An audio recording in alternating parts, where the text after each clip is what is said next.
Amint látjátok, rengeteg ecsetem van. Festés közben általában kikészítem az első pár ecsetet, amit használni fogok, viszont utána, amikor egy másik fajta ecset kell, és nekiállok keresgélni, szinte soha nem találom, ugyanis itt van ez a rengeteg ecset, és valahol mindig elbújik. Pont az, amelyikre szükségem van. Úgyhogy ezért úgy döntöttem, hogy megpróbálok saját magam készíteni egy forgó ecsettartót, amiben az összes ecsetemet bele tudom rakni, átlátható lesz, és sokkal könnyebben hozzá fogok tudni férni azáltal, hogy ugye forog. Egyébként Lívia vagyok, és ha kíváncsi vagy a további ötleteimre, vagy megnéznéd a festményeimet, akkor kövesd a csatornámat, megtalálhatok Facebookon is, és Instagramon is, Lívia Festmények néven. Kövessetek! A következő anyagokra lesz szükségünk, egy forgótálcára. Én ezt a forgótálcát, ez egy 35 cm-es forgótálca, a Pepco-ban vettem nagyon jó áron. PVC csövek, ezt a férjem segítségével daraboltuk el különböző méretűre. Természetesen az, hogy ki milyen vastagságú, milyen magasságú PVC csöveket használ, azt mindenki személyre szabhatja, attól függően, hogy mekkora ecsetjei vannak. Ezen kívül szükség lesz egy ragasztópisztolyra. Én ezeket a csöveket most szeretném lefesteni különböző színekre, hogy ne ilyen egyszerű legyen, és ha kész vagyok a festéssel, akkor jövök vissza. Elkészültem a festéssel, lefestettem a csöveket. Tény is valahogy nem lettek a legszebbek, ugyanis megmondom őszintén, hogy a régi akrilfestékeimet, amik nem olyan jó minőségűek, azokat használtam fel ezekhez a csövekhez. Itt az alján hagytam egy kis festetlen részt, ugyanis úgy tervezem, hogy nem csak a forgó tálcákhoz fogom hozzáragasztani őket, hanem egy kicsit egymáshoz is, és ugye, hogyha le van festve, akkor nehezebben ragadnak össze, vagy esetleg nem úgy ragad össze, ahogy kellene. Úgyhogy ezért hagytam itt egy kis csíkot, úgyhogy hát kezdjük, és próbáljuk meg összeragasztani. A forgótálcára előre felrajzoltam, hogy hova fogom ragasztani a csöveket, úgyhogy így könnyebb lesz a ragasztás, így lássunk neki.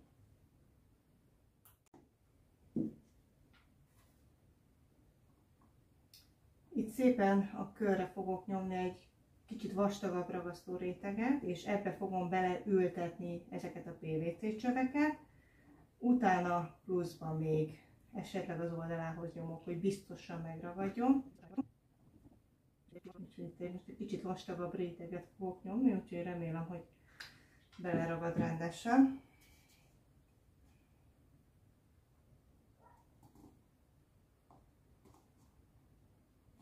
Egész jónak tűnik eddig. Jó, egész stabilan megfogta, úgyhogy most jöhet a következő.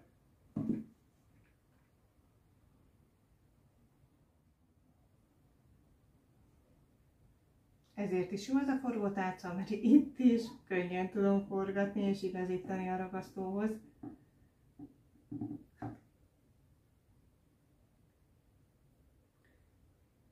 Úgyhogy ez így biztosan jó lesz.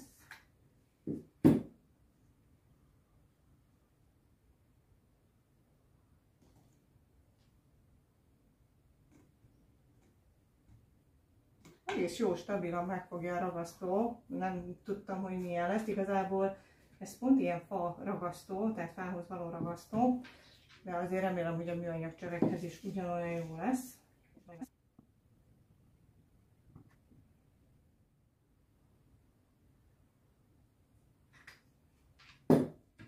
Itt megpróbálom megmutatni, hogy így körbe nyomtam a karikát, amit előre felrajzoltam, és abba fogom akkor beleültetni ezeket a csöveket.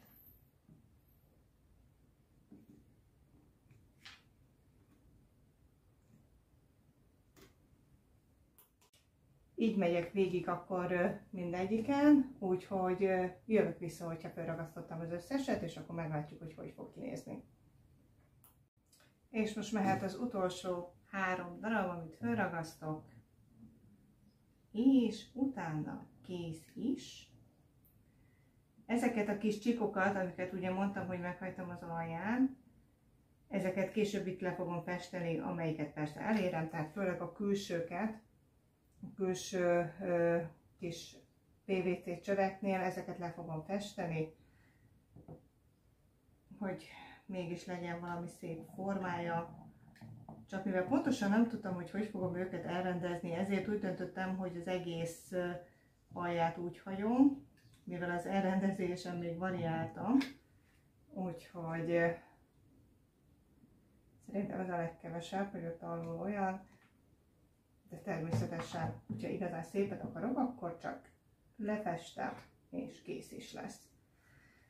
De ezért hagytam, mert ilyenkor itt közé is nyomok egy kicsit, biztos, ami biztos, hogy ne csak a fához ragadjon, forgótálcához, hanem egy kicsit egymáshoz is ragadjanak.